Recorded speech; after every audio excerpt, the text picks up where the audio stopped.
Ученый Никола Тесла очень устал, опустился в кресло. Он много лет изучал электричество, сделал открытий большое количество. И вот он сидит, его щеки бледные, взгляд устремив на катушки медные. Бег электронов, магнитное поле, все он хотел подчинить своей воле. Но суть ускользает ученого, разум не может объять всю вселенную разом.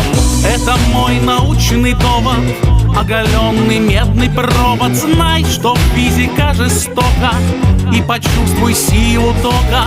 Это мой научный довод, оголенный медный провод. Знай, что физика жестока, и почувствуй силу тока.